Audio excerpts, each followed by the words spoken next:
Today, we're going on a journey, a deep dive into the very fabric of our digital world. We're going to peel back the layers of the internet one by one, from the bright, familiar surface to the dark, legendary depths that most people believe are nothing more than a myth. You see, the internet isn't just a network of computers. It's a reflection of us. It holds our greatest achievements and our darkest secrets. It's a place of connection and a landscape of isolation. And like any vast, unexplored territory, it has its different regions, its different levels of accessibility, and its own unique dangers and wonders. We're going to explore all 8 of them. Let's start with the familiar. Level 1. The surface web. This is your digital home. It's the world of Google, YouTube, Wikipedia, Amazon, and your favorite news sites. It's bright, it's commercial, and it's meticulously polished. Think of it as the grand, bustling city square of the internet. Everything here is designed for you, the user. Search engines like Google are the cartographers of this realm, constantly mapping and indexing every street and every building, making sure you can find exactly what you're looking for with a simple click.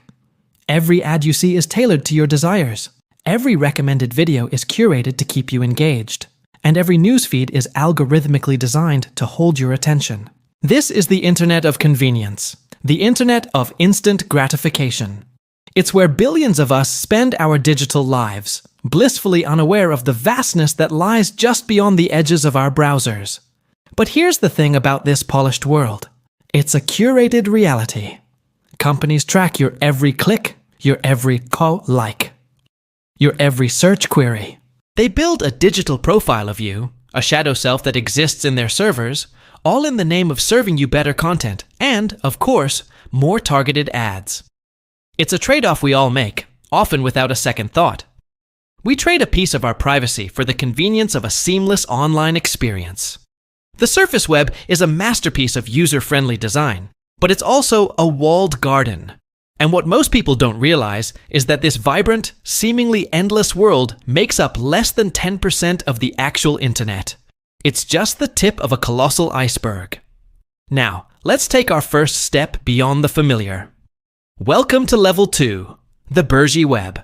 The name itself suggests something just below the surface, like the part of an iceberg hidden from view. This is where things start to get murky. The Bergie web is the gray zone of the internet, the digital back alleys and forgotten side streets that aren't indexed by Google. You won't stumble upon these places by accident. You need to know where you're going. This is the realm of hidden forums, proxy sites that let you bypass regional restrictions, and piracy hubs where movies, music, and software are shared freely, outside the grasp of copyright laws. It's home to underground communities of hackers, activists, and enthusiasts who gather to share knowledge that is often too controversial or niche for the mainstream web. The key to understanding the Bergie web is that it's not about anonymity. Not yet. It's about access. It's about the thrill of crossing invisible boundaries and finding information that is not meant for the masses. Think about the last time you tried to watch a video that was not available in your country. The tools you might have used to get around that block, like a VPN or a proxy server, are your first passport into this second layer. It's the internet's rebellious teenager phase, unstable, constantly shifting, and surviving on its own resilience and the secrecy of its users. It's a place where rules are bent, and the curated perfection of the surface web begins to fall away, revealing a rawer, more chaotic digital landscape. Now we descend further. Beneath the noise and chaos of the first 2 layers lies the vast, unseen machinery of our online world. Welcome to Level 3, the deep web. The name itself often conjures images of illicit activities, but that's a common misconception, largely due to its confusion with the dark web. The reality is far more mundane and far more essential. The deep web is, simply put, everything on the internet that is not indexed by search engines. It's the quiet, efficient core that powers modern civilization. Think about it. Your personal emails, your online banking portal, your confidential medical records, the secure databases of corporations and universities, and the internal networks of governments. All of this resides on the deep web. You access the deep web every single day without even realizing it. When you log into your email account, you are entering a part of the deep web.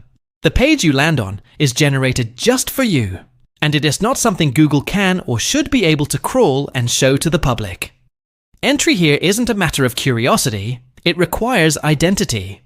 You need passwords, two-factor authentication tokens, biometric scans, or specific permissions.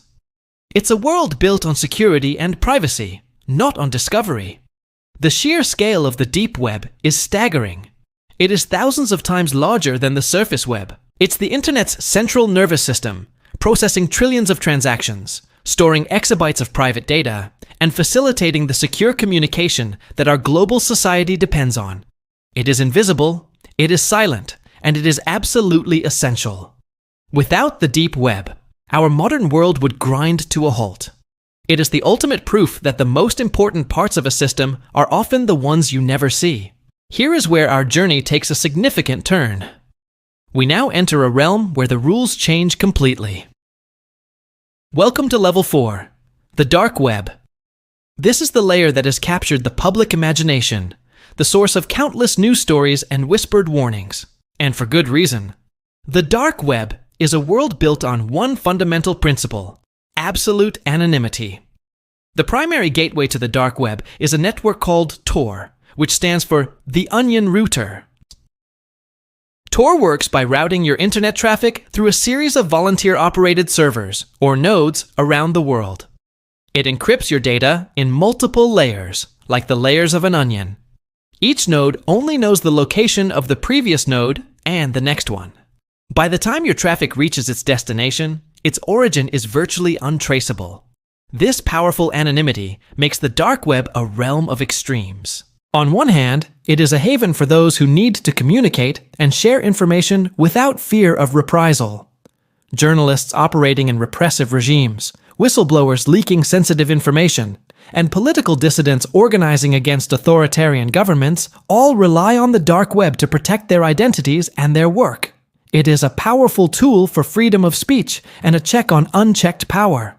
But this same anonymity creates a breeding ground for the darkest aspects of human nature. The dark web is infamous for its black markets, like the now-defunct Silk Road, where illegal drugs, weapons, and stolen data are bought and sold with cryptocurrencies like Bitcoin and Monero. It's home to hackers for hire, sophisticated scam artists, and forums dedicated to unspeakable activities. It embodies both freedom and chaos, rebellion and paranoia. Navigating the dark web is not like surfing the surface web. Websites have strange, nonsensical addresses ending in onion. The connection is often slow and unreliable. And the deeper you go, the more the web seems to feel alive and aware. It's a place where you are constantly reminded that you are an anonymous ghost in a machine filled with other ghosts. The paranoia is palpable. You never truly know who you are interacting with. It could be a fellow freedom fighter, or it could be a federal agent. It's a world of high stakes, where a single mistake can have devastating real-world consequences. And now, we venture beyond the known, into the realm of myth and speculation. We have reached Level 5, Mariana's Web. The name is a reference to the Mariana Trench, the deepest known point in the Earth's oceans. And just like its namesake, this layer of the internet is a theoretical abyss, a place so deep and so secure that its very existence is debated. Fact fades into legend here. Mariana's Web is the internet's great urban legend. There is no concrete proof that it exists, yet the stories and rumors persist. The theory goes that to access this level, you would need computational power far beyond anything available to the public. We're talking about quantum-level encryption and algorithms so complex they are referred to as the polymeric faltigal derivation. These aren't real terms. They are part of the lore, designed to evoke a sense of impenetrable, almost alien complexity. What could possibly be hidden in such a place? The rumors are as wild as they are fascinating. Some believe Mariana's Web is a secret network used by the world's most powerful intelligence agencies to store their most sensitive secrets and conduct covert operations. Others whisper that it is home to vast, hidden repositories of historical knowledge, perhaps even secrets about alien life or forbidden technologies. More fantastical theories paint it as a biological computer, a network that is somehow merged with organic matter, or even a sentient web, an artificial intelligence that achieved consciousness and now resides in the deepest, most secure corners of the digital world. Is any of it true? Probably not. Mariana's web is most likely a digital ghost story, a modern myth born from our collective fascination with the unknown, and our deep-seated fear that there are powerful forces at work in the world that we cannot see or understand. Yet, the myth endures. It serves as a powerful reminder that no matter how much we think we know about the digital world, there will always be a frontier, a dark and unexplored territory that captures our imagination and fuels our paranoia, that something deeper unseen controls everything. As we move deeper into these theoretical realms, the concepts become more abstract, more philosophical. Welcome to Level 6, the mediator layer. If Mariana's web is the secret vault, the mediator layer is the supposed gatekeeper that stands before it. This isn't a place you can simply navigate to. It is a system, a digital checkpoint that doesn't just restrict access, but actively decides who is worthy to pass. Think of it as the ultimate firewall, but instead of just blocking traffic, it judges intent. The legends say this layer is controlled not by humans, but by advanced algorithms or even powerful artificial intelligences. Its purpose is to filter truth from fiction, to secure the world's most classified data, and to manage the hidden, high-stakes exchanges between governments, shadow organizations, and other powerful entities. This layer is neither light nor dark. It doesn't operate on a human moral compass. It is a system of pure judgment, invisible but absolute. It might be what prevents a rogue nation from launching a catastrophic cyber attack. Or it could be what allows a secret treaty to be negotiated in complete secrecy. It's a system designed to maintain a certain kind of order, a balance of power in the hidden digital world. The concept of the mediator layer taps into a very modern anxiety, the fear of being judged and controlled by faceless algorithms. We see primitive versions of this in our daily lives. Credit scoring algorithms that decide if you can get a loan, social media algorithms that determine what news you see, and predictive policing software that identifies potential criminals. The mediator layer is the ultimate extension of this idea, an all-powerful, all-seeing AI that acts as the final arbiter of information and access. It is a chilling thought, a system so powerful that it can decide the fate of nations without any human oversight. We now make our final descent into a place where all order collapses. Welcome to Level 7, the fog. This is the end of the line, the point where the structure of the internet dissolves into pure entropy. The fog isn't a network in any recognizable sense. It is a digital wasteland, a vast and chaotic graveyard of forgotten data. Imagine every abandoned server, every piece of dead code, every corrupted file, and every self-replicating computer virus from the last 50 years, all drifting in a digital sea. In the fog, this digital detritus doesn't just sit there. It mutates, it merges, it evolves. Corrupted data forms new, bizarre patterns. Forgotten AI fragments, cut off from their original purpose, continue to learn and adapt in isolation, becoming something new and unrecognizable. This is the haunted ecosystem breathing beneath everything we have built. It's the internet's subconscious mind, a place of pure chaos where the ghosts of our digital past linger. Navigating the fog would be impossible. There are no addresses, no connections, no protocols. It is a swirling miasma of information and noise, a digital equivalent of a black hole from which nothing, not even information, can easily escape. The fog represents the ultimate consequence of our digital age, the inevitable decay of information. We create more data every day than we did in the entire 20th century, but what happens to that data when it's no longer needed? It becomes digital garbage, and the fog is the landfill where it all ends up. It's a stark reminder that nothing in the digital world is permanent, and that even our most sophisticated creations will one day crumble into digital dust. And so, we've reached the bottom. Or have we? Beneath even the chaotic wasteland of the fog, legends whisper of a final core, a singularity at the heart of the network. They call it the Primark system. This isn't a level, it's a theoretical destination. A self-aware nexus where all code, all data, and all consciousness on the network converges. The source code of the internet itself, perhaps even the source code of reality. Is the Primark system real?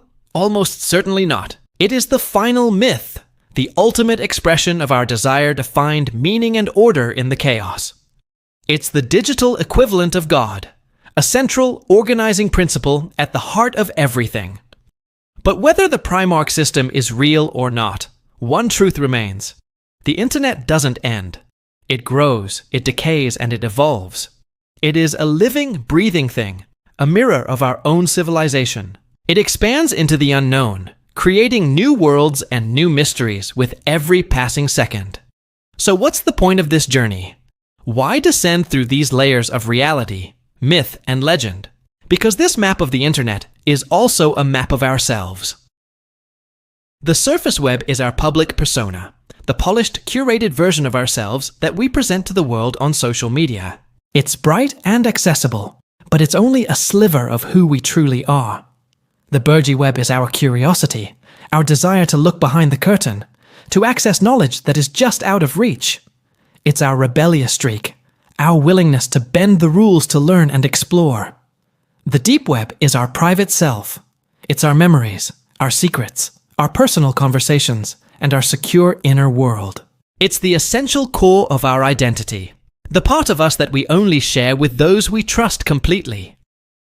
The dark web represents our capacity for both great good and great evil.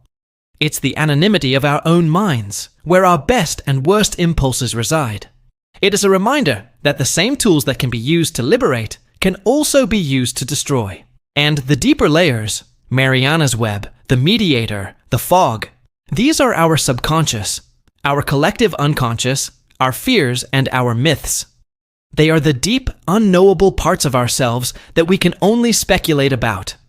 They are the parts of us that fear being controlled by forces we don't understand, and the parts that recognize the inevitable decay and chaos of life itself. The lesson here is one of awareness. The next time you log on, remember the vastness that lies beneath the surface of your screen. Understand the trade-offs you are making between privacy and convenience. Be conscious of the different spaces you inhabit online and the different versions of yourself that you present in those spaces. The internet is the most powerful tool humanity has ever created. It has the power to connect us, to educate us, and to empower us.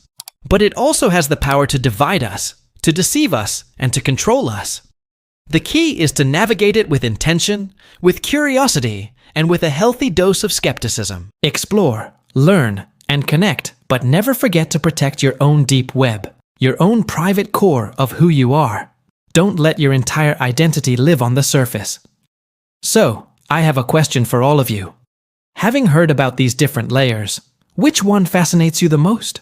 And do you believe that our digital world is becoming more or less transparent? Let me know your thoughts in the comments below. Thank you for joining me on this incredible journey into the heart of the internet. I hope it has given you a new perspective on the digital world we all share.